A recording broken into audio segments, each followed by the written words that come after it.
Hello and welcome to the launch of the 7th annual Survive and Thrive report, the EIC's flagship insight into how firms are faring in the energy transition. I'm Alistair Thomas, I'm the Europe editor at Energy Voice, and I'm delighted to be joined by Stuart Broadley, the chief executive of the EIC, to dig into the details. Stuart, welcome.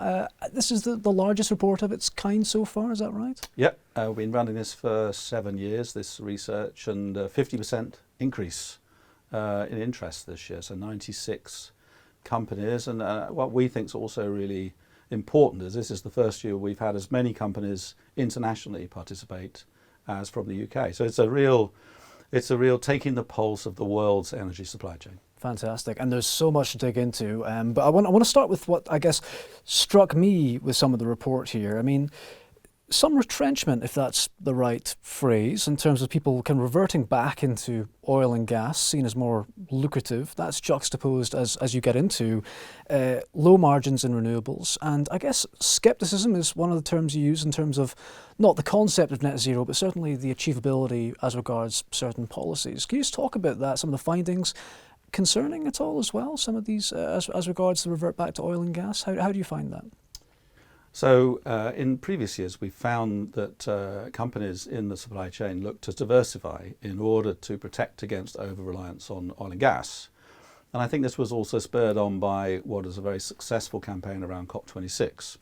So there was, I think, a great belief from around the world that now was the time, I'm talking here back to kind of 2020, 2021, that we have to accelerate into net zero, energy transition, renewables and so on.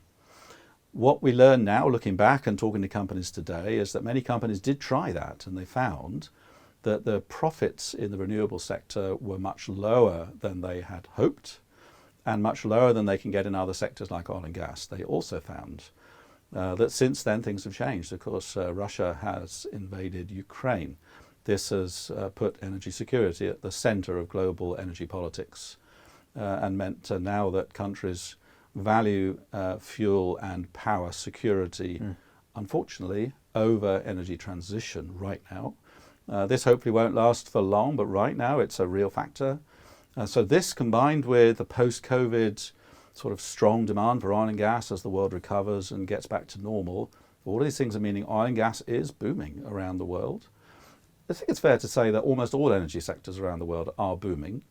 But oil and gas is a bit special right now because the margins are higher and the demand around the world is consistent, whereas renewables, as well as being lower margin, is a bit lumpier, right? There's kind of projects that come and go, and it's very hard for a business to know month to month when the next opportunity is going to come. And in some of the transition technologies like hydrogen and carbon capture, of course, we all read about them all the time, don't we? But we also know that most of those projects are not yet funded, and companies have been waiting eagerly for those projects to come, but most of them still have not hit the order intake of any of these companies. So all of this means in the end, oil and gas is the biggest market, the most active right now, it's the most profitable right now. Other markets are just not coming through as strongly and as profitably, and so the world has turned back for the moment to oil and gas. And I think it does raise a point also that, of course, it feels like, is that a retrenchment or is that a statement of good or bad? And our view is it's not about good or bad. When you look at the supply chain, right, and let's take the UK supply chain as an example, and the EIC has a lot of data on the world's energy supply chain. It's not split up in a sort of convenient way as perhaps policymakers might want you to believe, that you have a hydrocarbon supply chain and then a very separate green or renewable supply chain. That's not the case. It is one integrated supply chain, and it's typically 90% of a country's supply chain is active in all energy sectors. So therefore, when one sector is struggling, that supply chain, of course, naturally moves to the sector that is doing better. So I think that supply chain, of course, is desperate for the renewable sector to get more profitable and for the transition sector to get going. But in the meantime, to protect skills and jobs and to invest in capacity, it's actually good that they are busy. Yeah, well, absolutely taking your points on board there. But just to talk about that scepticism, the apathy, as your report mentions, I mean, who are we looking to here to try to reverse that trend? Presumably it's policymakers. Clearly the industry would have a role to play as well. But in terms of overcoming these barriers you're talking about, who Who needs to do it and what needs to be done? Yeah, so to be clear, we've got a section in the report talking about net zero jeopardy. And we are making a serious point here, which is, if you like, putting up a flare to the world's policymakers, saying, when you speak to the supply chain right now, having waited patiently for the work to flow through to their order books from renewable sector and from energy transition sector, which is what they always hear about from policymakers and from the press at large, not enough of that work is cascading through to them today. And in fact, it's slowing down, not accelerating. So when you speak to those companies today, they would say they no longer believe that net zero is going to happen as the commitments state. And those were commitments that were set at COP26 around 2050 net zero for the UK, 2045 net zero for Scotland. Right now, what they're seeing in terms of the business that's actually hitting their order books, they don't see how it's possible for that to be achieved. Now, of course, there are things that could happen. There could be acceleration, more funding, shortcutting of all the reasons why there are net zero delays. So port and grid infrastructure problems and lack of flexibility, lack of storage, lack of funding, licensing issues. We could go on and on with all the problems we know about. But with what we know today, the supply chain would say they're not seeing net zero happening as per these commitments. So this is a shame, right? Because when you speak to the same business leaders, they would say they want net zero to happen. Not just philosophically and because their staff and their shareholders want them to happen as well, but because they want to see the industrial revolution, the energy revolution happen for their own business's long-term future. But the reality is today, if you were to do a poll of energy supply chain companies, they would say they don't think those targets will be met. How do you think policymakers are going to respond to this report? Is it going to be one of shock or one of, well, we're actually not surprised? My view is policymakers probably are not surprised, but also they are working on ways to try and address the issue. But I think it's getting harder every day. The gap between ambition and reality is growing every day because we're just running out of time. You know, we're not dealing with a policy which has a vague end date. It has a fixed legally binding end date, 2050 and 2045 in Scotland. And as that gets closer and still there's not enough being done to address these delays, I think, of course, they know that that risk is becoming a reality.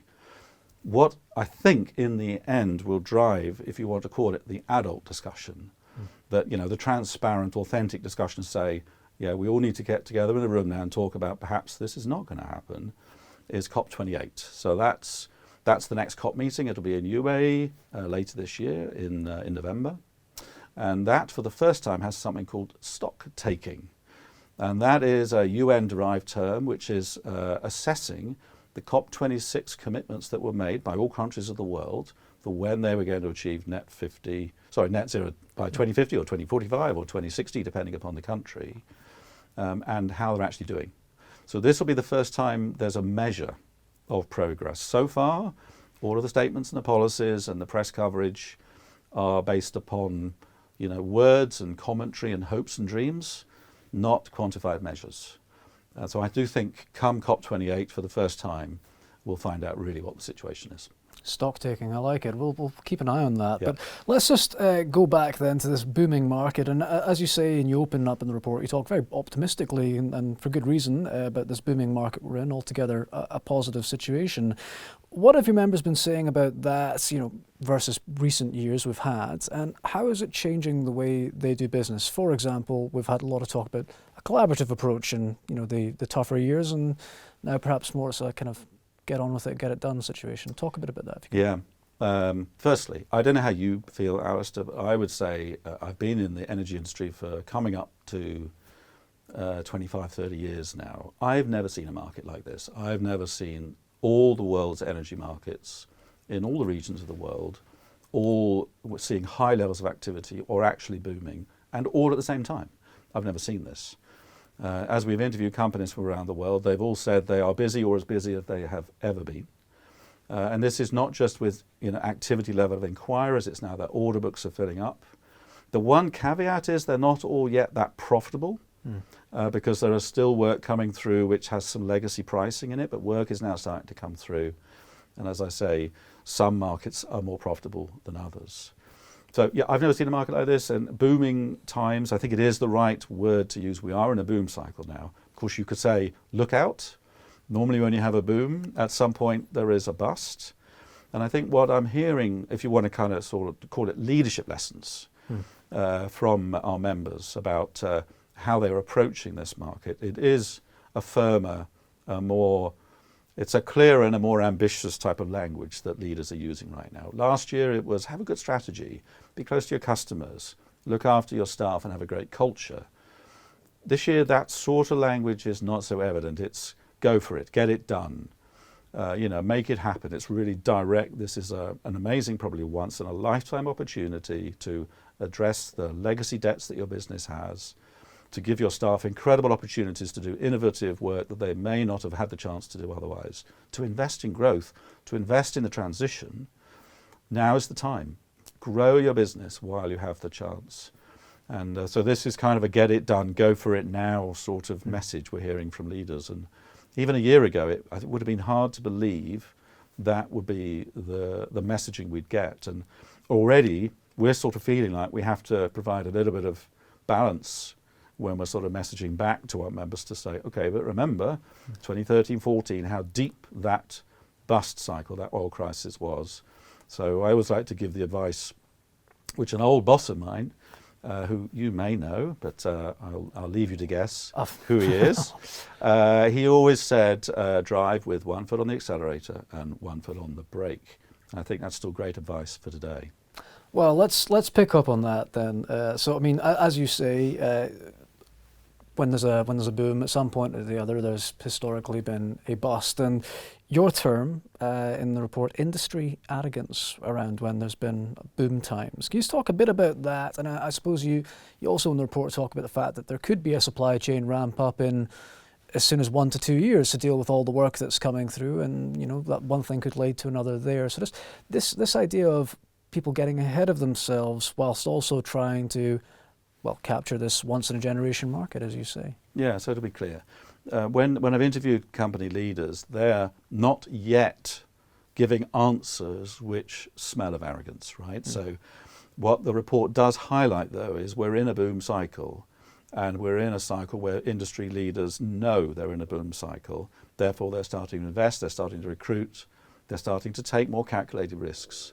And so therefore, we've kind of felt it's our responsibility to reflect on the last time there was a boom cycle. There was then a very severe down cycle that followed. So yeah, we are definitely kind of not making the mistake that perhaps organizations have made in the past of turning a blind eye to probably what will come at some point. And we're now talking openly about it, which is, okay, make the best of these amazing times, but prepare for the downturn. Don't be surprised by it.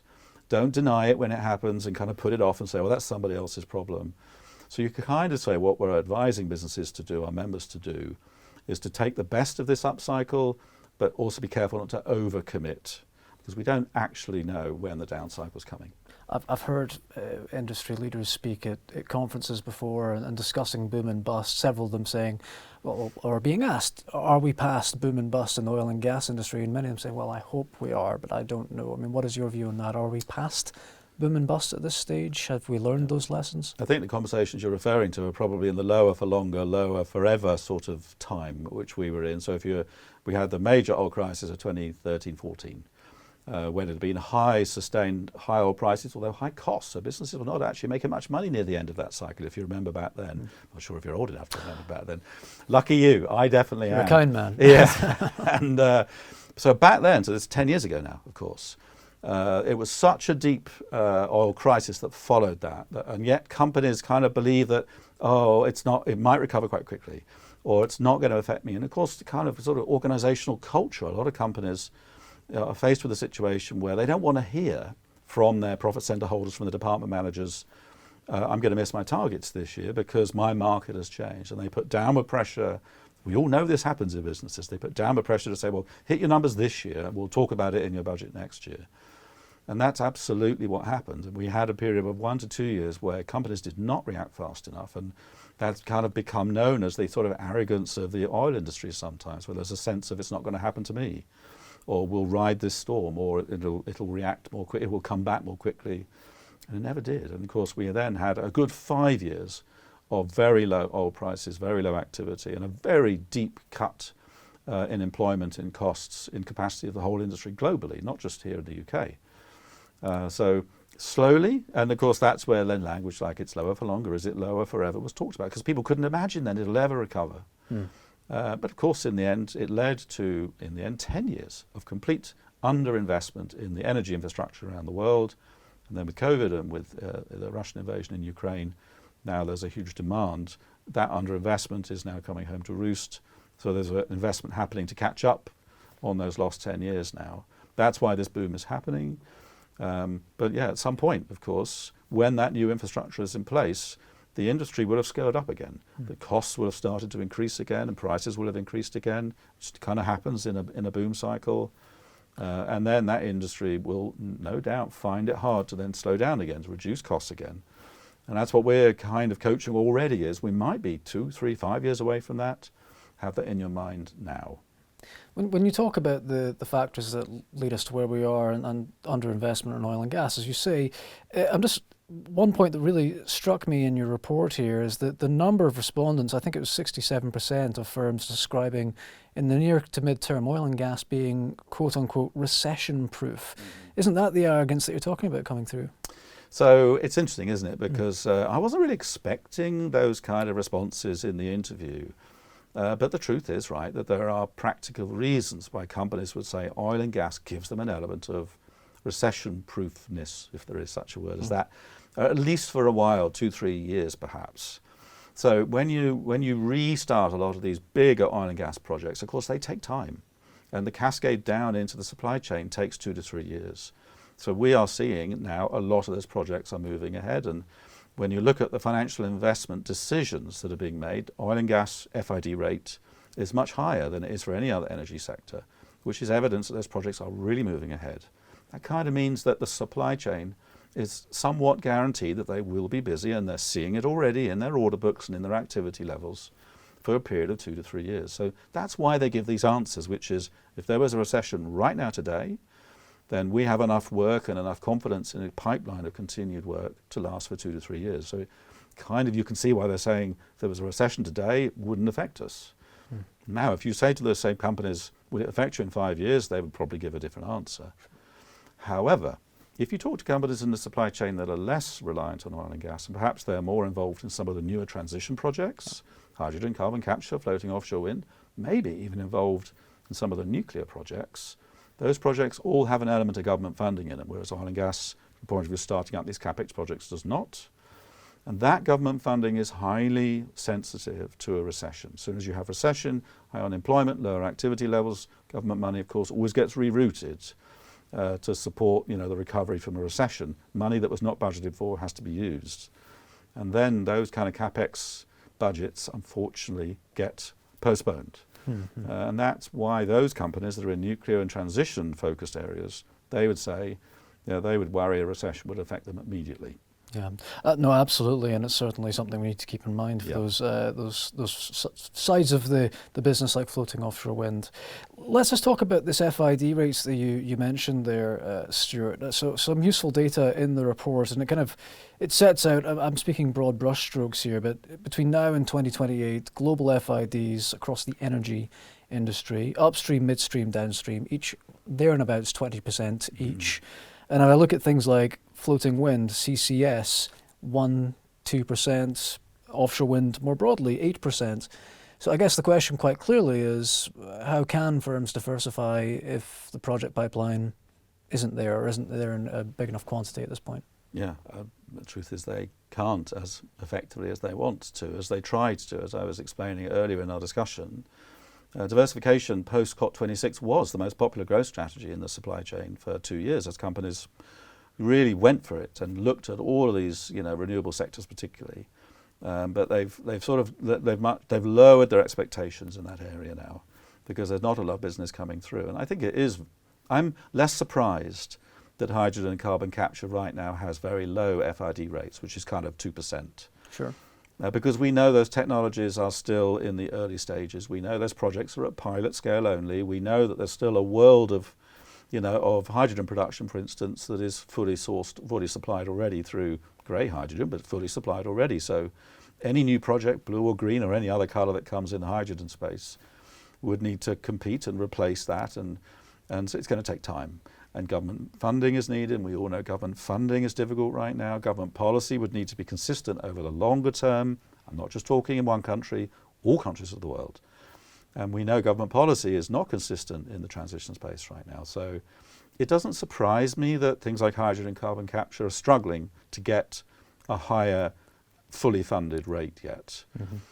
I was surprised, to be honest, offshore wind being only 8%, because that is a mature sector. It's a standardized, commoditized, widely available sector, which is at the heart of many countries' certainly mid-term net zero commitments. And they talk about their 2035 plans. It would be about moving to renewable power. And for those lucky enough to have coastlines, they would be pointing to offshore wind. And so 8% FID rates for offshore wind just does not marry with these kind of commitments that are being made for net zero around the world. It's just one of the many reasons why we now think it's time to talk about net zero jeopardy, because there was just too much data. This isn't my opinion, this is the data that's saying there's not enough of this business flowing through into the supply chain. If it's not in the supply chain, it's not real. Well, I mean, let's shift gears here a little bit, Stuart. It feels like just yesterday we were at the Energy Exports Conference talking about many of these issues. Nonetheless, the report does talk about exports or maybe the lack thereof in terms of moving into overseas markets. Can you just talk a bit about that, and where are some of the kind of main barriers here that firms seem to be coming up against so frequently when they're weighing up how to grow, and they see an export market and say to themselves, well, it's just too difficult. Can you talk a bit about that? So this, when I go back to when I started this research, which was in 2016, 2017, and we interviewed the first companies, it was a big surprise then when we finished the interview process that the least used growth strategy across the supply chain was the development of new export or new international markets. And I must admit, my colleagues in the Department of International Trade were a bit skeptical. They were like, "Oh, are you sure that's right? Maybe there are other reasons, or maybe the sample size isn't big enough." So here we are now in year 7, having gone through more than 250 companies over that 7-year period. And it's the same. In fact, it's worse this year than ever before. Only 6% of companies are actually choosing as their preferred growth strategy to develop new and international export markets. So what does this mean? I think it's a major concern if you've got an economy that you're trying to grow, the opposite, and a balance of trade. You know, don't you, that you want more exports than imports, and our economy, at least in energy terms, cannot be achieving that. Of course, this study does not talk about legacy exports. This does not say that companies are not exporting. It says that companies are not developing new export markets, or at least only 6% are focusing on that as their primary growth strategy. So it's not as clear as saying nobody's exporting. Sure. But what it does say is they're exporting every year to the same countries, to the same customers. Now, when you look at their new markets that will have to be opened up if we're serious about renewable markets, transition markets around the world, those are new markets. They're not in the same countries and not with the same customers. If we don't have an export culture, a new export culture in our supply chain, and that's not supported openly by all of our government partners, then of course we're going to lose the opportunity. We're not going to have a competitive supply chain. So that is very concerning, and now it's without question our least used, I'll call it our hardest growth strategy in the supply chain. Clearly this is going to apply to much of the renewable technologies we're talking about, but also I suppose you talked earlier about COP26. In the run-up to that, we also had UK and Scottish government announcements regarding a lack of support for exports as regards oil and gas. Do you think that those signals have had a knock-on effect in terms of new markets? So yes, and with a little caveat of no. So let me explain. Okay. So clearly, right, so if you're in the supply chain, you want to get as much help as you can get to be on a level playing field with other countries. So the UK does have the harshest policy now around not supporting companies in the oil and gas supply chain who want government support to get some kind of export finance or other trade support around the world when it's oil and gas related. There are a few exemptions, but basically, the rule is pretty clear. And if you speak to embassies and our representatives around the world who represent British Scottish government, they would say they can't support oil and gas, and therefore they can't support our supply chain who need help to open up new markets. Other countries do not have that kind of severe policy, although some do frown on supporting oil and gas. So yeah, it definitely means our supply chain is less competitive on a level playing field. The reason I say there's a small caveat is because actually when we did the research this year for the first time, it had as many companies researched who were non-UK companies or international companies as it did UK companies. And maybe to our surprise, or maybe I should stop getting surprised at this data. Whatever you think you know. Yeah, the problem's not a British company problem, it's a global problem. In fact, anywhere you go in the world, perhaps with all of the beatings that the energy industry has taken over the last 10 years with the oil crisis, and then COVID, and then Russian invasion of Ukraine, and so on, companies all over the world find developing new export markets, as we do in the UK, to be the hardest growth strategy. So that's a kind of little glimmer of hope, if you think positively about it, because it does mean then, if you're an export minister, perhaps, let's say, in the UK, and you're thinking, how can I make a difference? Well, let's start with realizing that it's not too late. Other countries are also struggling. So if we can really now refocus on an amazing toolkit, a hand-holding process, if you like, to really help companies to export more, I'm going to use the word aggressively, not passively, I think it's possible to put the UK back on the front foot again. Well, talking about glimmers of hope and being surprised or not surprised, one of the other points that really surprised me in the report was this discussion of people and skills shortages, which we've heard time and time again in recent months, certainly following COVID, right, and the ramp up of work. The report findings, the survey findings seem to suggest at the very least that this skills crunch is not being felt universally, and it seems to downplay that element to a significant degree. Can you just talk about that and again, your reaction to hearing some of the respondents talk about it? Yeah, I mean, I think it's understandable that the industry is talking about the idea of a skills shortage.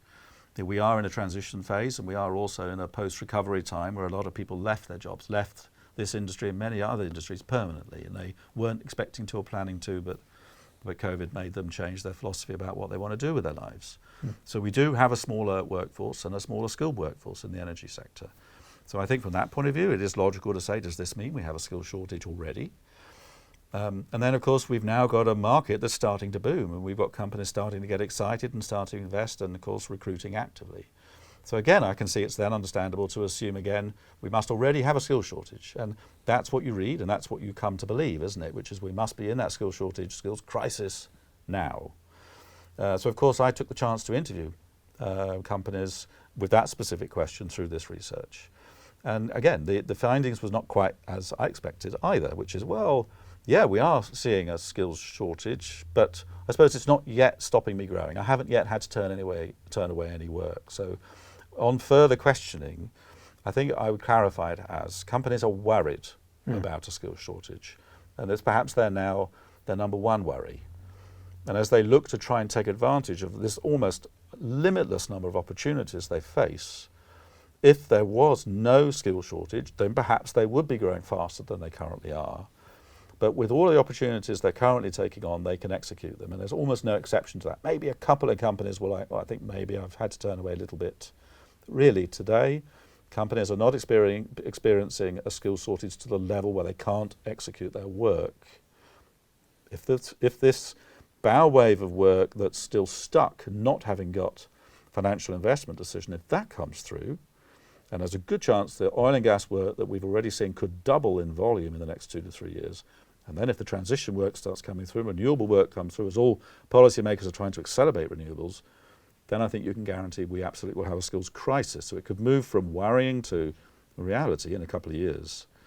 So I think it's an important distinction because we all know, don't we, there are kind of conference topics where you go to an event and everybody's talking about it and you walk away believing like, oh my God, there's a crisis, I can't grow anymore because I just won't get the people. And that's not what we're hearing. Companies can recruit, they can invest, they should continue to have confidence that they'll be able to recruit and, of course, perhaps change their views on how to develop people. Maybe don't try and hire someone already with the perfect skills.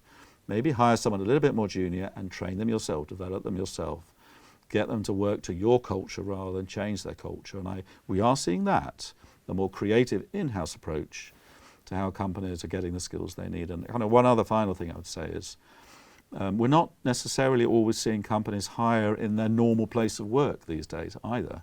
They're much more open to hire people all around the world in other centres of skills where perhaps those people are not currently employed in an energy environment, but they've got skills that are very applicable to the energy environment. So a lot of offices are now opening in all sorts of places around the world, which is broadening the skills base around. And I think that comes from the way we all learned to work in a hybrid way through COVID. When we now all we have virtual teams around the world who they might be in different time zones or different countries, but they work seamlessly as one team. And we've learned how to do that. And that I think is also kind of cushioning the skill shortage effect. Fantastic. Well, thank you, Stuart. And we're just going to start to round ourselves off now. But you mentioned earlier leadership lessons, and we've obviously talked through many of the topics that are within the report itself. I hate to put people on the spot, but not really, so I'm going to put you on the spot now. I mean, if there was one thing that you would hope, or one of the items you would hope that people reading this would take away or look out for, perhaps, any thoughts as to what that might be? Yeah, I think what I've learned when I've been doing this research this year is two things. One is we need policymakers now to bring the industry together again to have the adult discussion about it is one supply chain, not two. Net zero is in jeopardy. We have an industry which is very different from what it looked like in COP26, and it's time for a discussion again about the facts rather than the ambitions of how difficult it is to hit our targets, and yet what an amazing energy supply chain we have. And if we can just get back to basics of, okay, what do we have? What do we want to achieve? What's our new targets? Perhaps that also needs to be discussed, and then away we go again. I think it would allow everybody to restart, and then the funds can start flowing again and the investments will follow. So I think it starts with net zero jeopardy has to be addressed. And I think the second thing I would say is we shouldn't give up on the idea of a great business being a great global business.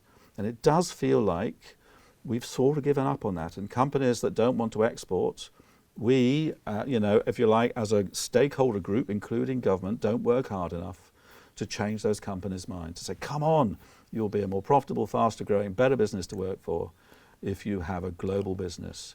Look to those new markets, and we as a community have to help those companies do that. Fantastic. Okay, well, that for now wraps us up, but do keep an eye out for the Survive and Thrive report from the Energy Industries Council. Thanks, Stuart, for joining me, and thanks for tuning in. Thank you, Alistair.